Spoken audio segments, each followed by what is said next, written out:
Samity Samtastic, back with more Guild Wars as we continue the Black Mochick tutorial.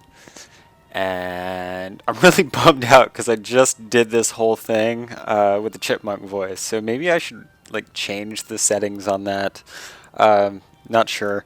Anyway, we are right now in Deldrimor War Camp, and I'm just going to kind of do a rundown of what we're doing here. It's going to be sort of an interlude, if you will, as it will probably be titled. As you can see right over here, this is the entrance to Sorrow's Furnace. Looks pretty ominous and epic, huh?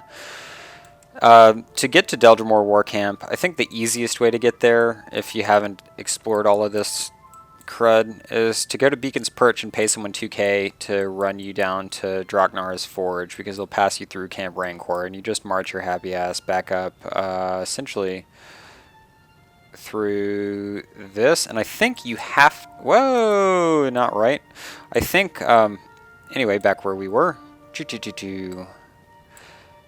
When you get up here, you have to cut through right here to get to Grunth's footprint. If you go this way, then you'll end up in you can't get there from here, basically. You just would end up fighting a whole bunch of the Vaetirs or whatever they are, the guys that do retribution and look like shadows.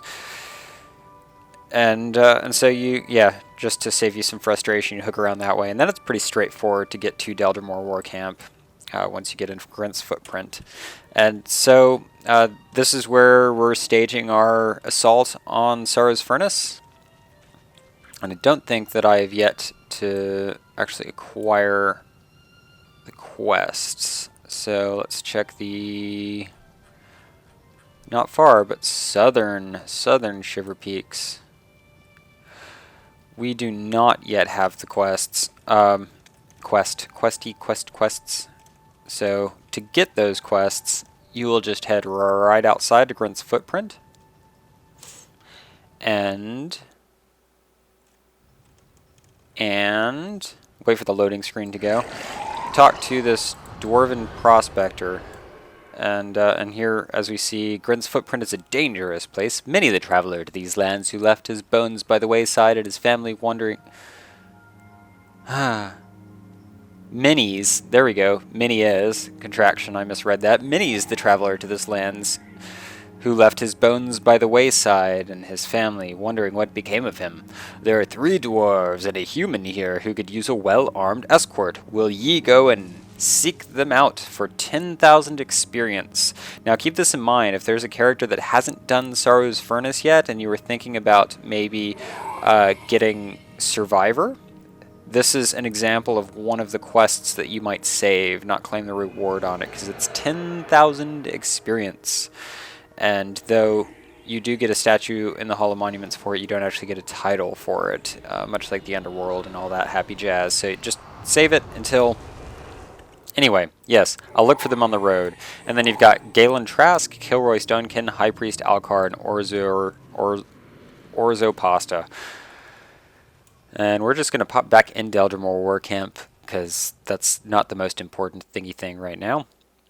Thingy thing. So what we are going to do is just take a look at the heroes that I'm bringing along. I unfortunately don't have my optimal group set up, so we're just going to work with what we've got. I'm going to count on my DPS being so ridiculous with this build that I make up for any other inadequacies that my heroes might have. So we've got Golden Fox Strike, Fox Fangs, Death Blossom, which, as mentioned before, are a quickly spammable set of skills, and I think I'm sticking with you, Move Like a Dwarf. If I were to replace that, I would probably end up taking actually a Ranger secondary and using... Well, I might throw a Dash in there, but sometimes Dash lets you get too far ahead of your party. Actually, in this case, I am going to go with Dash because Sorrow's Furnace is huge, so we're going to leave Dash in there for now.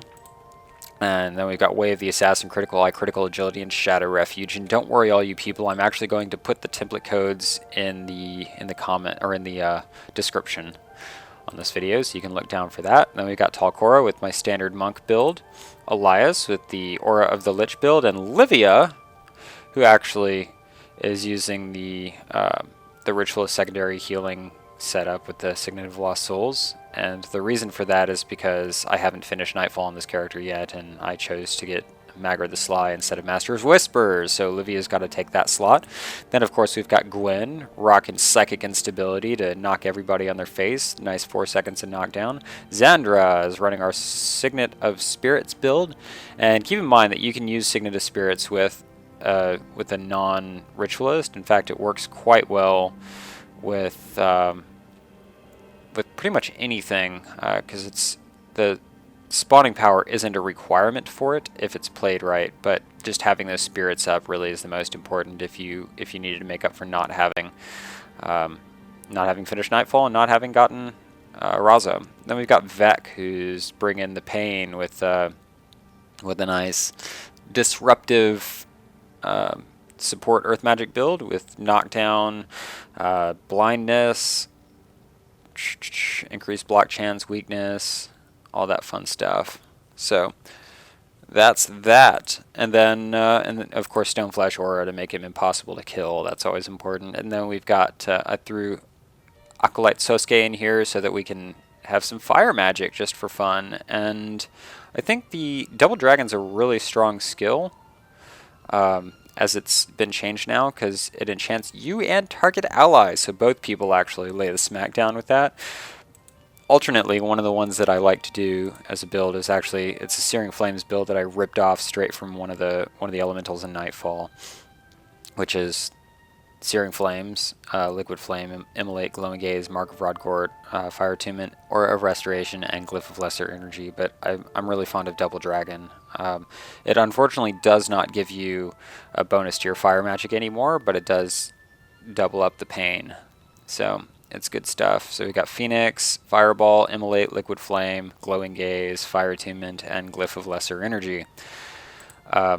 If you felt up to it or felt like it, you could use the Glyph of Elemental Power to do a little bit more damage, but as I said, I've got quite a bit of DPS on this person alone, and I think some of the enemies that are down there are going to be resistant to fire, or some of the ones that are harder to kill anyway, so we're just going to leave it at that, and that's our setup. I also, for your listening enjoyment, have read the Red Zoe's journal, and I did actually have all this stuff out of the incubator kit and I put them all in, but as I said, I recorded the video in a chipmunk voice, so I need to make sure I don't do that anymore. I think I learned my lesson, and we get to learn why we have to grab all of these things, because I'm going to give you the abridged version of Zoe's journal. So, first, let's get that out of the way because that bothers me, I'm obsessive. The journey begins! It's basically talking about, it's Zoe talking about how she's got nightmares because of the time that she encountered a black moa and it ripped out her eyeball, and that she's going to confront this fear of hers, and so she goes to look for it in the AqwDOhQuWOwD forest, and it's not there! And so she says, perhaps I should seek the counsel of those more acquainted with the forest.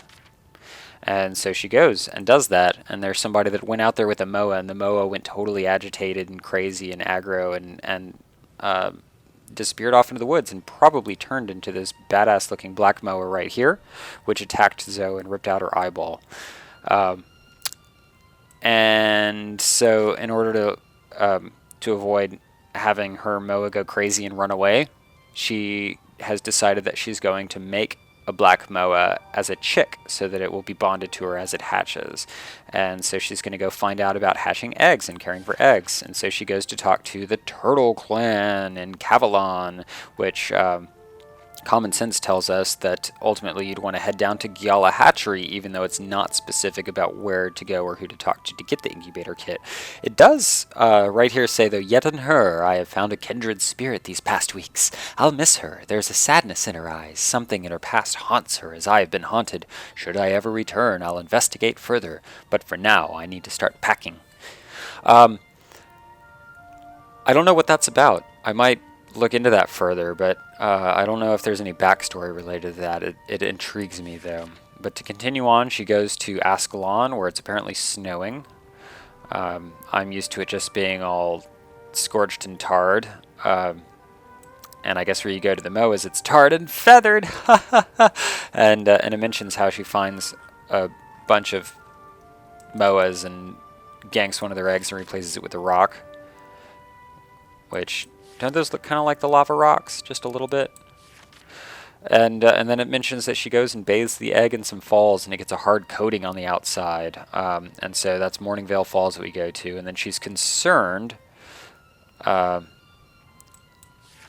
it mentions that she does that, its shell triples in thickness, and so she's concerned that she won't be able to keep it hot anymore with rocks from the fire. I guess I skipped that whole part. When she goes and talks to the Turtle Clan. Once she obtains the incubator kit. It says, leader of the Turtle Clan was kind enough to give me a small egg chest. It's fitted with ample cushioning on the inside, along with compartments for holding fire-warmed stones to keep an egg warm. And you may think that the cushioning actually comes with it. It's not that nesting material that we got. That's something different, as it turns out, and we're going to learn about that in a moment. So anyway, because it's got such a thick shell, she decides, instead of putting the egg directly in a fire, which she thought might kill it, even though you put it under molten rock. Anyway, you have to get lava rocks, and so she mentions going to, I think it's Ring of Fire specifically. I guess it's where there are volcanoes, and there's the only place where there are volcanoes other than the Ring of Fire would be Fissure of Woe. And I don't think she goes to Fissure of Woe for any reason there. And then she also mentions that she's getting a motherly instinct to care for this egg, and her dreams have faded, or her nightmares have faded. It's a blessing of Melandru. And so she gets the lava rocks, and she's concerned that the lava rocks are going to be hot enough, so then she goes to a dwarven furnace and bathes it in Sorrow's Flame, which obviously is talking about Sorrow's Furnace down there. That one. That's Sorrow's Furnace. And it hatches that night. So why do we need all that other crap in there? Well, we're about to find out. Apparently, your Black Moa chick won't hatch unless you have all of that extra stuff already. And so yeah, it's mentioning it's fond of sugary water, so she procured some honey, hence the honeycomb. He mostly eats various seeds and berries, but for a treat I give him bits of herring, hence the herring, or some imported berries from Ilona, hence the branch of Junie berries. He's starting to get pretty big, but he still remains very fluffy and absolutely adorable, which is true. The Black Moa chicks are very fluffy and absolutely adorable. And now, it mentions Ilona, but that is specifically in Corna, where we got that, if you were wondering about the geography of Ilona. And now it mentions that she's getting restless, and keeps herbs for study of antidotes and salves, and he's begun pilfering them, silly Onyx. Onyx being the name of the Black Moa. He has lined his new home with what's left of the supply of herbs I bought from a merchant in Kyning. The trader claimed they came from far off Vabi, which is where we go. We get the screw wings, and we trade those for the nesting material, which, if you look at it, we'll look at it in a moment, because it'll actually close the book to open the incubator kit. You do see little bits of leaf and crap poking out of it. Onyx is almost full grown. We've started training together, because Onyx is looking all awesome, just like the Black Moa, which I guess when she went out to go find that Black Moa that was in the forest, she couldn't find it because I had already captured it and dedicated it in my Hall of Monuments. Oh yeah! And this is basically just closure to the story, talking about how she's, glad that she has this whole experience with her Black Moa, and they love each other and sleep in the same bed. Actually, they don't sleep in the same bed. Anyway, so we've got our hard Moa egg, nesting material, volcanic rock, herring, honeycomb, and branch of Junie berries. And, and I was going to point that out specifically. You can see like little bits of green. This actually looks a whole lot like the deer pelt that you get in Skyrim, as it turns out. But it's got bits of leaf poking out of it. So that's the explanation, that's the story, if you were curious as to why you had to gather all that crap up. Zoe goes into detail in her journal, just doesn't give you specifics. Oh, look at that. Oh, bing, bing, bing, bing, bing, bing. It's magic. Anyway, that's pretty much it for now. That concludes our interlude, and we will follow up with with Sorrow's Furnace, Part 1. And you will see me probably pretty soon.